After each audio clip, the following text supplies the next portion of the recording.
Hello everyone, I am Khushpreet Kaur and इससे पहले हम लोग पढ़ चुके थे सेक्शन नंबर 9 तक इंडियन कॉन्ट्रैक्ट एक्ट का। ठीक है, आज हम लोग स्टार्ट करेंगे चैप्टर नंबर 2 और हम लोग कोशिश करेंगे कि हम लोग 23 सेक्शन तक कंप्लीट कर लें। लेक्चर थोड़ा लॉन्ग जाएगा लेकिन हम लोग अच्छे से कवर करेंगे। ठीक है, अब ध्यान से समझो, मैंने आपको सारी चीज़ें समझा दी थी। ठीक है, कि शॉर्ट टाइटल बता दिया था, कम्युनिकेशन क्या होता है, ऑफ़र एक्सेप्टेंस क्या होता है, ये सब मैंने आपको बता दिया था, है ना। मैंने आपको बताया था एक वैलिड कॉन्ट्रैक्ट के बारे में। मैंने कहा था कि अगर सेक्शन नंबर 10 की सारी कंडीशंस हमारी फुलफ़िल हो जाएंगी, है ना, तो हमारा वैलिड कॉन्ट्रैक्ट बनता है। ठीक है, अगर हमारा सेक्शन 10 की कोई एक भी कंडीशन फुलफ़िल नहीं हुई, जैसे कि माइनर बच्चे के साथ कॉन्ट्रैक्ट करना, है ना, तो माइनर बच्चे के साथ हम कॉन्ट्रैक्ट नहीं कर सकते, तो हमारा जो कॉन्ट्रैक्ट है वो क्या बन जाएगा, वॉइड हो जाएगा। वॉइड का मतलब क्या होता है, वॉइड एब इनिशियो होता है। ठीक है, और फिर मैंने आपको बताया था वॉइडेबल। ठीक है, तो वॉइडेबल का मतलब यहाँ पर हम लोग सारे समझेंगे कि वैलिड, वॉइड और वॉइडेबल क्या होता है। ठीक है, contract, void and voidable agreement. अब सबसे पहले आपको क्या करना है, इन सेक्शंस को लर्न करना है। जैसे कि ध्यान से समझो, सेक्शन नंबर 10 हाईलाइट कर लो। सेक्शन नंबर 10 बहुत ही ज़्यादा इम्पॉर्टेंट है।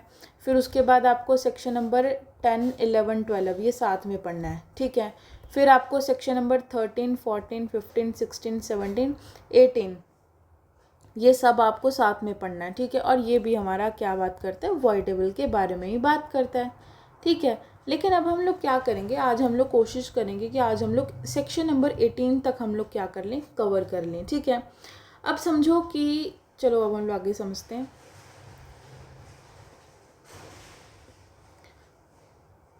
सेक्शन नंबर 10 देखो, ध्यान से समझो। ठीक है, एंड एक और बात, अगर आप लोग हैंड रिटन या टाइप्ड नोट्स परचेज करना चाहते हैं तो आप मेरे को इस नंबर पे कांटेक्ट कर सकते हैं। ठीक है, अब ध्यान से समझो, अभी क्या बोल रहा है कि व्हाट एग्रीमेंट आर कॉन्ट्रैक्ट। ऐसे कौन से एग्रीमेंट हैं जो कि क्या बनते हैं, कॉन्ट्रैक्ट बनते हैं। चलो ऐसा करती हूँ, एक बार मैं आपको ये समझाने से पहले हम क्या करते हैं, एक बार हम लोग अच्छे से एक पूरा फ्लो चार्ट बना के समझ लेते हैं। ठीक है, चलो अब मैं बिल्कुल स्टार्टिंग से स्टार्ट करूँगी। ठीक है, ताकि कोई भी कन्फ्यूजन हो। मुझे नहीं पता आपने लेक्चर नंबर 1, 2, 3 सुना नहीं सुना, कोई फ़र्क नहीं पड़ता, अब मैं दोबारा से बता रही हूँ। ठीक है, मैंने आपको कहा था कि सबसे पहले क्या हमारा होता है, प्रॉमिस होता है। ठीक है जी, प्रॉमिस में हमें क्या क्या चाहिए होता है, एक चाहिए होता है ऑफ़र और एक एक्सेप्टेंस। इसका एग्जाम्पल आप यहाँ से लेके चलो, कार का एग्जाम्पल याद रखना कि फॉर एग्जाम्पल मैंने आपको क्या कहा कि आप मेरे से कार खरीद लो, तो मैंने आपको ऑफ़र दिया कि मेरे से कार खरीद लो, इसका मतलब क्या है, ऑफ़र दिया। और आपके पास दो ऑप्शन है, या तो आप उस ऑफ़र को एक्सेप्ट करोगे या रिजेक्ट करोगे, और अगर आपने एक्सेप्ट कर लिया तो वो क्या बन जाएगा, प्रॉमिस बन जाएगा। याद रखो, अगर इस प्रॉमिस के अंदर हम लोगों ने कंसिडरेशन को क्या कर दिया, ऐड कर दिया। आप ना प्लीज़ इसे करेक्ट करना, है ना। पिछले वाली जो रिकॉर्डिंग है उसमें मैंने आपको ये जो फ्लो चार्ट है इसमें मैंने थोड़ा मिस्टेक कर दिया था, तो आप इसे करेक्ट कर लेना कि प्रॉमिस के अंदर हम लोग कंसिडरेशन को ऐड कर देते हैं तो हमारा क्या बन जाएगा, एग्रीमेंट बन जाएगा। ठीक है, अब कंसिडरेशन का मतलब क्या होता है, ध्यान से लिख लेना, any object, any lawful object. ठीक है जी, क्या होता है, एनी लॉफुल ऑब्जेक्ट। अगर हम किसी लॉफुल ऑब्जेक्ट को क्या कर लेते हैं, ऐड कर देते हैं हमारे प्रॉमिस में।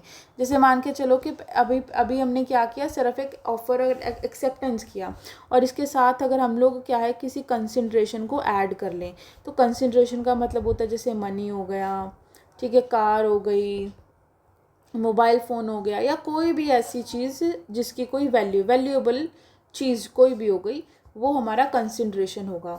और अगर इस एग्रीमेंट के अंदर, अभी एग्रीमेंट यहाँ पे बन के आया ना, अब इस एग्रीमेंट के अंदर क्या है, अगर इस एग्रीमेंट के अंदर हम लोगों ने सेक्शन नंबर 10 की, एग्रीमेंट तो बन गया, और इसके साथ अगर हमने सेक्शन नंबर 10 की सारी कंडीशंस को फुलफ़िल कर दिया, तो हमारा क्या बन जाएगा, तो हमारा बन जाएगा कॉन्ट्रैक्ट।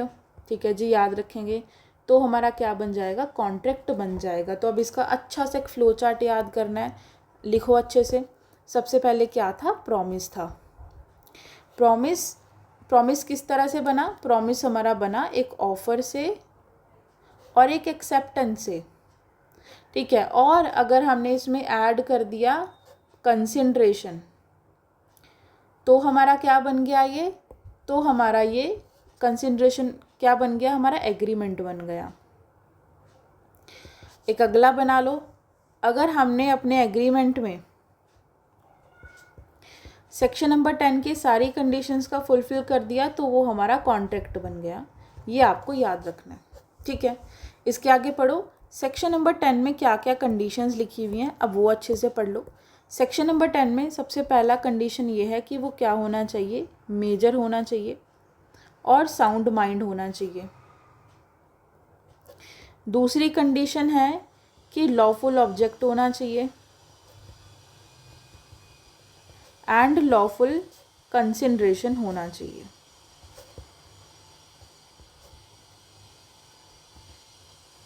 एंड फोर्थ हमारा है कि फ्री कंसेंट होना चाहिए।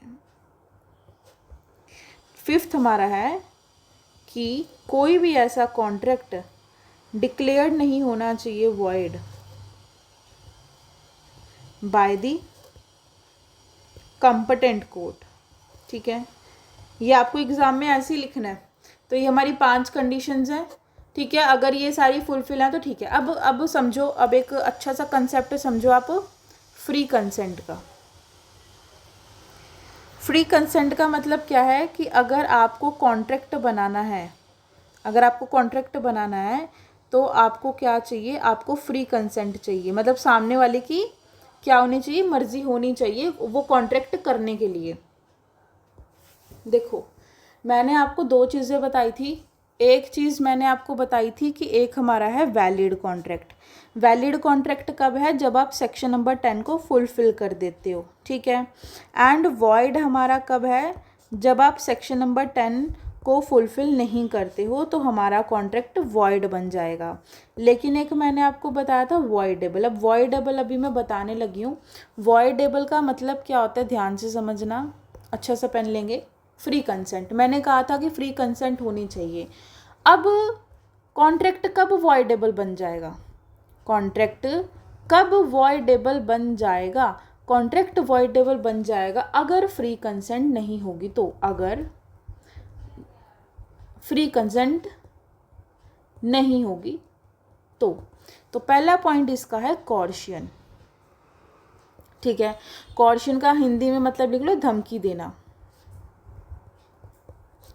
दूसरा पॉइंट है फ्रॉड, फ्रॉड आप सब समझते हैं। तीसरा पॉइंट इसका है मिस रिप्रेजेंटेशन का।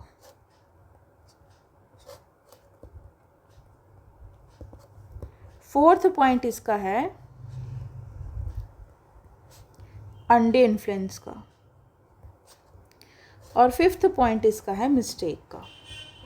तो मतलब इस दौरान आपका कॉन्ट्रैक्ट क्या बन जाएगा, इस दौरान आपका कॉन्ट्रैक्ट बन जाएगा वॉइडेबल, ठीक है।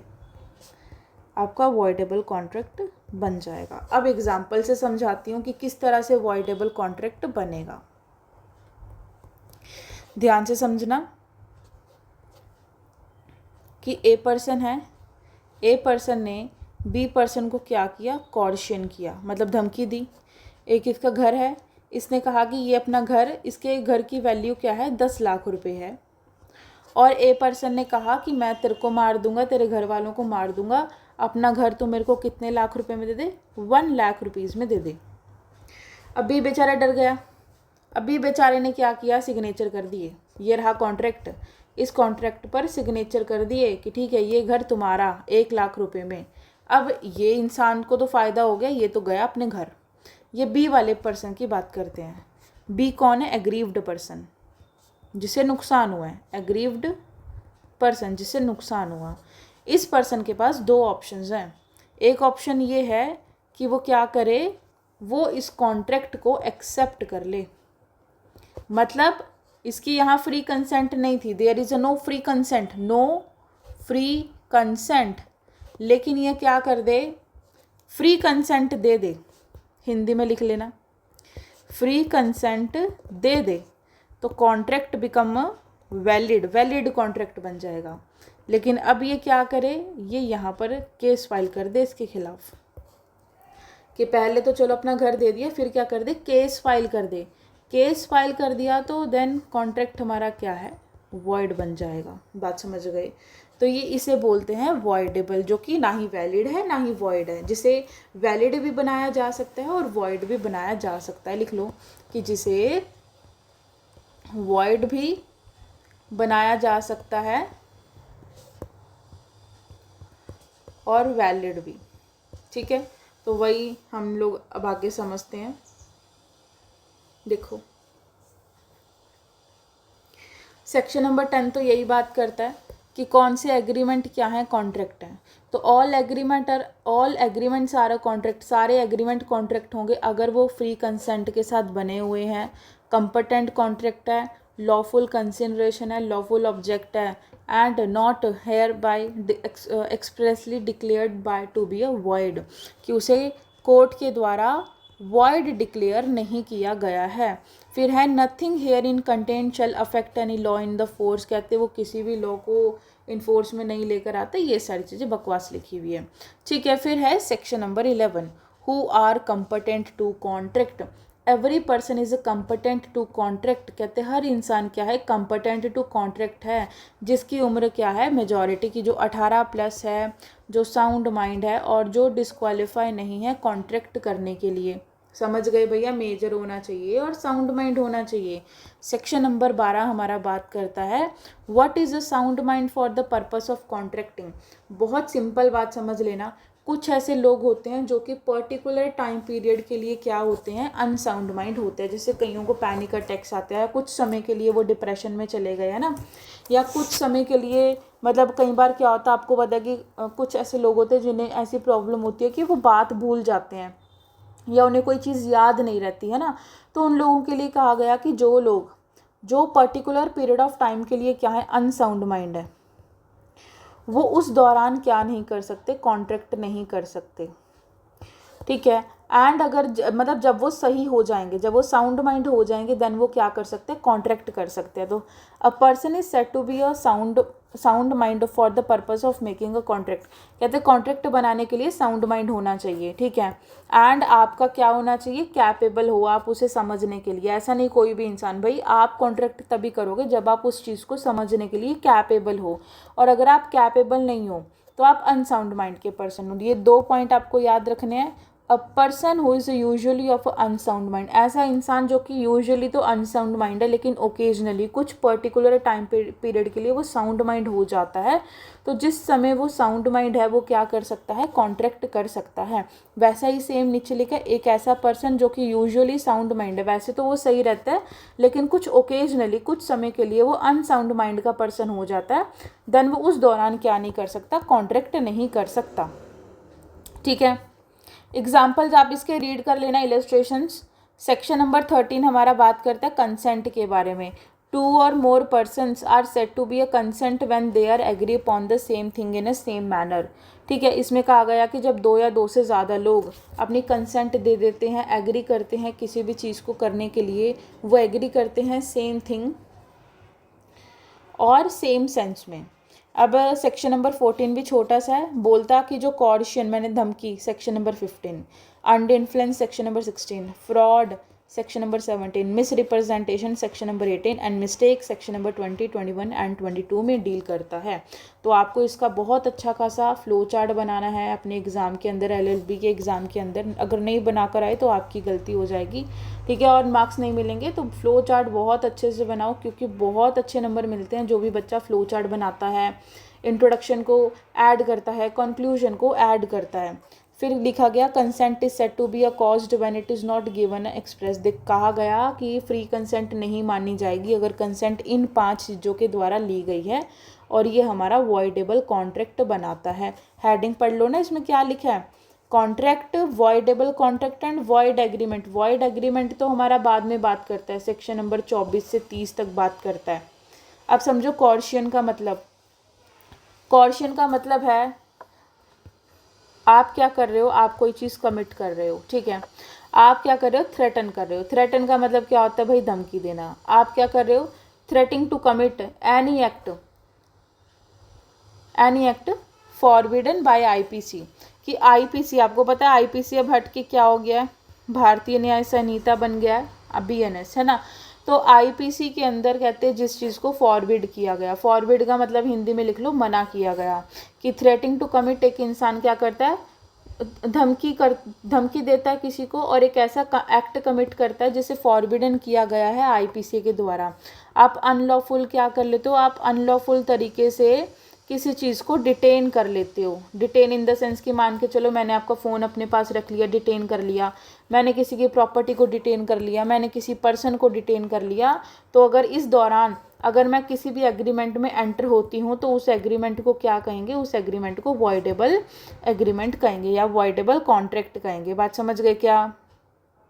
ठीक है, तो कॉर्शन का मतलब यही है, ध्यान से समझो। कॉर्शन इज अ कमिटिंग और threatening to commit any act forbidden by IPC, BNS और the unlawful detaining, threatening to detain करना एनी प्रॉपर्टी या किसी भी पर्सन को with intention to enter into an agreement, then उसे क्या कहेंगे, कॉर्शन कहेंगे। इसमें एग्जाम्पल आप एक बार, ठीक है, एग्जाम्पल पढ़ने की ज़रूरत नहीं है, जैसा मैंने आपको बताया था ना वैसे ही सही है। अब पढ़ो अनडू इन्फ्लुएंस। अब अनडू इन्फ्लुएंस थोड़ा अच्छे से पढ़ना क्योंकि बहुत इंपॉर्टेंट है और इसका एग्जाम में पक्का कोई ना कोई क्वेश्चन बन के आ जाता है, शॉर्ट में भी और लॉन्ग में भी। अनडू इन्फ्लुएंस का मतलब होता है कि एक ऐसा पर्सन जो कि क्या है, डोमिनेंट है, जिसकी पोजीशन क्या है, डोमिनेंट है। मान के इसमें आप रिलेशंस लिख लो कौन कौन से होते हैं, जैसे कि हमारा है फादर सन, टीचर स्टूडेंट, मास्टर सर्वेंट, ये सारे ऐसे रिलेशंस हैं जो कि क्या होते हैं, एक पर्सन इसमें डोमिनेंट होता है। इसमें कहा गया कि अगर आप एक कॉन्ट्रैक्ट कर रहे हो और वो अनडू इन्फ्लुएंस से है, ऐसा कर रहे हो कि उसमें एक पार्टी क्या है, डोमिनेंट है और वो दूसरी पार्टी से क्या ले रही है, अनफेयर एडवांटेज ले रही है, तो उसे अनडू इन्फ्लुएंस कहेंगे। ठीक है, फिर दूसरा पॉइंट बात करते हैं in a particular or without prejudice to the generality of the foreign principles. तो यहाँ से पढ़ो ये पॉइंट से कि where he hold a real or apparent authority, कि जब वो किसी तरह की रियल या अपियरेंट अथॉरिटी को होल्ड करके रखता है एंड वो फिड्यूशरी रिलेशनशिप में है। ये जो एग्जांपल्स मैंने आपको बताई ये फिड्यूशरी रिलेशनशिप के हैं एंड इस दौरान आप क्या कर लेते हो, उससे कोई अनफेयर एडवांटेज ले लेते हो, तो उसे हम क्या कहेंगे, उसे हम कहेंगे undue influence. Where he makes a contract with a person who is a mental capacity temporary और permanently affected by reason of age, illness और मेंटल और बॉडी। एक ऐसा इंसान है जो कि फिजिकली मेंटली इलनेस है, बीमार है, उसे कोई बीमारी है, वो डिस्ट्रेस है, स्ट्रेस में है एंड उस दौरान उसे अपनी बातों में लगा के आपने क्या कर लिया, अनफेयर एडवांटेज ले लिया है, तो उसे अनडू इन्फ्लुएंस कहेंगे। Where a person who is in the position to dominate the will of other enter into a contract with him and transactions appears on the face of it, कि ये चीज़ हमें क्या दिख रही है, सामने। फेस ऑफ इट का मतलब होता है हमने सामने दिखाई दे रहा है कि आपने उसको धोखा दिया या आपने उसे अनडू इन्फ्लुएंस किया, मतलब अपनी बातों में उलझा लिया, तो इसे क्या कहेंगे, इसे अनडू इन्फ्लुएंस कहेंगे। अगर आपको इसके बहुत ही ज़्यादा डिटेल्ड नोट्स चाहिए अपने एग्ज़ाम्स के लिए, मेरे को पता भी एग्ज़ाम्स भी आने वाले हैं दिसंबर में, अगर आपको चाहिए तो आप मेरे को डीएम कर सकते हैं, ठीक है, और आप इस नोट्स को परचेस भी कर सकते हैं। ये तो बेयर एक्ट से मैं पढ़ा रही हूँ, ठीक है, हैंड रिटन और टाइप्ड दोनों अवेलेबल हैं। अब पढ़ो फ्रॉड के बारे में। फ्रॉड का मतलब क्या है भैया, फ्रॉड के अंदर क्या क्या चीज़ आएगी, तो ध्यान से समझना। फ्रॉड का मतलब भैया कि जब इंसान आपसे झूठ बोले, है ना, आपको ऐसा यकीन दिलाए कि वो सच है लेकिन वो सच नहीं है। याद रखना कि who doesn't believe it to be true, मतलब आपको ऐसा बोल रहा है कि हाँ ये सच है लेकिन वो सच नहीं है, आपको झूठ बोल रहा है। ठीक है, आप क्या कर रहा है, वो खुद क्या कर रहा है, आपसे कंसीलमेंट कर रहा है। कंसीलमेंट किस चीज़ का कर रहा है, मेन फैक्ट का कर रहा है। कंसीलमेंट कर रहा है फैक्ट का। कंसीलमेंट का मतलब क्या होता है, छुपाना। कंसीलमेंट का मतलब क्या होता है, छुपाना, है ना। A promise made without any intention of performing. Fraud का मतलब है कि जब एक इंसान कॉन्ट्रैक्ट में एंटर तो हो जाता है लेकिन उसकी इंटेंशन ये रहती है कि एंटर तो हो गया लेकिन मैं इसे परफॉर्म नहीं करूँगा, उसे फ्रॉड कहेंगे। और अगर वो क्या करता है, उसे डिसीव करता है, मतलब डिसीव का मतलब हिंदी में लिख लो धोखा देता है किसी भी तरह से, तो उसे फ्रॉड कहा जाएगा। Any such act or omission as the law specially declare to be a fraudulent, और ऐसे एक्ट और ओमिशन को क्या कहा जाएगा, फ्रॉडुलेंट कहा जाएगा। सब समझ गए होंगे। बहुत बहुत ही सिंपल बात है कि जब एक इंसान ऐसा बिलीव दिलवा रहा है कि ये बात सच है लेकिन वो सच नहीं है तो उसे फ्रॉड कहा जाएगा। अगर कोई इंसान किसी चीज़ का कंसीलमेंट करता है, कोई चीज़ छुपाता है किसी कॉन्ट्रैक्ट में, एग्रीमेंट में, तो उसे फ्रॉड कहा जाएगा। जब एक इंसान क्या करता है, सामने वाले को धोखा देता है, तो उसे फ्रॉड कहा जाएगा। ठीक है। जब एक इंसान क्या करता है, इस तरह से कॉन्ट्रैक्ट में एंटर करता है इस इंटेंशन से कि मैं परफॉर्म नहीं करूँगा, तो उसे फ्रॉड कहा जाएगा। और फिफ्थ पॉइंट हमारा बात करता है कि अगर इसमें से कोई भी इंसान एक्ट या ओमिशन करता है और इसे इस पर्टिकुलर चीज़ को, इस पर्टिकुलर एग्रीमेंट को क्या डिक्लेयर कर दिया जाएगा, फ्रॉडुलेंट डिक्लेयर कर दिया जाएगा। अब एक्सप्लेनेशन आप एक बार पढ़ो अच्छे से कि साइलेंस की जो चुप रहना है उसे फ्रॉड नहीं माना जाएगा। अब आपसे कहा गया चुप रहो, जैसे दो एग्जांपल्स मैं लूँगी। देखो जी, एक ए पर्सन और बी पर्सन क्या है, ये बी पर्सन का घर देखने गए और इसके घर की कंडीशन बहुत ही ज़्यादा गंदी थी, बहुत ही ज़्यादा बेकार कंडीशन थी, और बी की ड्यूटी थी, बी का क्या था, ड्यूटी टू स्पीक, इसका बोलने का ड्यूटी था कि बताए कि इसके घर की कंडीशन अच्छी नहीं है। ए पर्सन गया, उसका घर देखा, ठीक है, देखने के बाद उसने इसके घर को परचेज़ कर लिया और बी चुप रहा, तो यहाँ पर नो फ्रॉड, यहाँ पर फ्रॉड नहीं होगा क्योंकि उसे दिख रहा है। अगर बी ने कोई बात नहीं बोली, ए पर्सन को तो दिख रहा है ना कि इसके घर की कंडीशन अच्छी नहीं है, उसने देखने के बाद भी उसका घर खरीद लिया, तो यहाँ पर नो फ्रॉड। लेकिन एक समझो, एक और ए और बी पर्सन है, बी पर्सन का एक हॉर्स है, वो उसे देखने जाता है, लेकिन ये जो हॉर्स है ये बीमार है, ठीक है। ए पर्सन उसको देखने गया, लेकिन आपको पता है ना कि जो जो अगर कोई बीमार है, नहीं है, किसी की बीमारी हमें शक्ल से थोड़ी दिखती है, तो वही चीज़ है, ए ने क्या कर लिया, इसका जो घोड़ा था वो परचेज़ कर लिया और उसके बाद उसे बड़ी दिक्कत आई, तो बी पर्सन ने यहाँ पर क्या किया है, फ्रॉड किया, क्योंकि वो चुप रहा, उसकी ड्यूटी क्या थी, बोलने की, उसकी ड्यूटी थी बोलने की, लेकिन वो चुप रहा, तो इसलिए उसकी गलती है। तो ये दोनों ही एग्जाम्पल्स आपको अपने एग्जाम में लिख के आने हैं। Mere silence as to the fact likely to fact willingness to of a person to enter into a contract is not a fraud. कहते हैं चुप रहना, मेयर साइलेंस, चुप रहना फ्रॉड नहीं है। लेकिन अगर आपसे कहा जाए कि बोल लो, आपसे कहा जाए कि बोलो, बताओ आपने ऐसा किया कि नहीं, और अब वहाँ पे चुप हो, तो इसका मतलब क्या है, इसका मतलब है कि आपने फ्रॉड किया है। ये बात सिर्फ इतनी सी ही आपको समझनी है, ठीक है। ये देख लो, ये एग्जांपल्स आप देख लेना, ये सब मैंने आपको अभी यही बताया ना। It is the duty of a person to keeping a silence to speak unless his silence is in itself equivalent to speech। अब है लास्ट सेक्शन आज की क्लास का, मिस रिप्रेजेंटेशन। मिस रिप्रेजेंटेशन का मतलब है एक पॉजिटिव एजर्शन, मतलब मिस रिप्रेजेंटेशन दो तरीके से हो सकता है। आप इंटेंशनली भी उसे मिस रिप्रेजेंट कर सकते हो और गलती से भी आप क्या कर सकते हो, मिस रिप्रेजेंट कर सकते हो, ठीक है। The positive assertion in a manner not warranted by the information of the person of making it, मतलब उसे ऐसा लग रहा है कि ये बात सच है लेकिन वो बात सच नहीं है ना, of the person making it of that which is not a true and that he believes it to be true, वो बात सच नहीं है लेकिन वैसे बिलीव कर रहा है कि ये बात सच है, तो उसे मिस रिप्रेजेंटेशन कहेंगे। इसमें भी डिसीव वर्ड आ गया, तो मतलब धोखा। लेकिन ऊपर वाले सेक्शन में हमने पढ़ा था अनफेयर एडवांटेज, लेकिन इसमें क्या आया, gains an advantage to the person, की मिस रिप्रेजेंटेशन करने से अगर आप क्या ले लेते हो, कोई अगर आप एडवांटेज ले लेते हो तो उसे मिस रिप्रेजेंटेशन कहेंगे। एंड ये इनोसेंटली भी हो सकता है भैया, गलती से भी मिस रिप्रेजेंटेशन हो सकता है और इंटेंशनली भी हो सकता है। इसके अंदर मैं आपको एक केस बताना भूल गई, ठीक है, मैं बताती हूँ।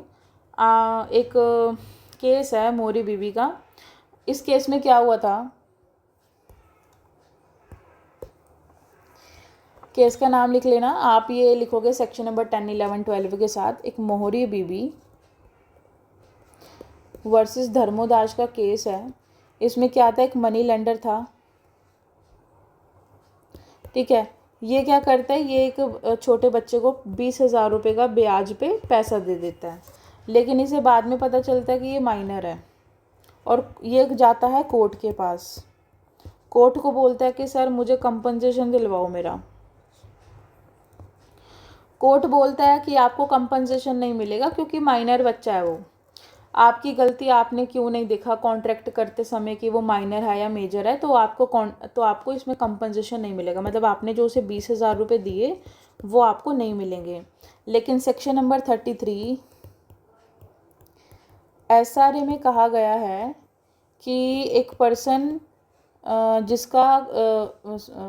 पर्सन जिसने क्या है, एक माइनर बच्चे को कुछ दिया है कॉन्ट्रैक्ट या एग्रीमेंट के दौरान, है ना, एग्रीमेंट, कॉन्ट्रैक्ट नहीं, एग्रीमेंट के दौरान कुछ दिया है, मतलब माइनर ने कुछ फ़ायदा लिया, कुछ एडवांटेज लिया, तो एट द एंड, मतलब बाद में इस माइनर बच्चे को क्या करना पड़ेगा, इसका जो भी एडवांटेज लिया वो सब वापस करना पड़ेगा। मतलब इस केस में तो कहा था कि वापस नहीं होगा, लेकिन सेक्शन नंबर 33 SRA का ये बात करता है कि जो भी इसे रेस्टिट्यूशन भी बोलते हैं, है ना, कि जो भी इंसान वो माइनर बच्चा जो भी फ़ायदा लिया ना उसने, उसे वो क्या करना पड़ेगा, उसे रिस्टोर करना पड़ेगा, उसे रिटर्न करना पड़ेगा जिससे उसने एडवांटेज लिया था। तो आज की क्लास में हम लोग इतना ही पढ़ेंगे। अगर आप लोगों को मेरी वीडियो अच्छी लगी हो तो लाइक, शेयर एंड सब्सक्राइब ज़रूर कीजिएगा। साथ ही साथ अगर आपको हैंड रिटन नोट्स चाहिए, टाइप्ड नोट्स चाहिए, ऑनलाइन क्लासेस चाहिए, तो आप मेरे को इस नंबर पे कांटेक्ट कर सकते हैं। एंड मेरे इंस्टाग्राम जो पेज है आप उसे मेरे को वहाँ पे भी फॉलो कर सकते हैं, notes by Khushpreet. Thank you so much, bye bye.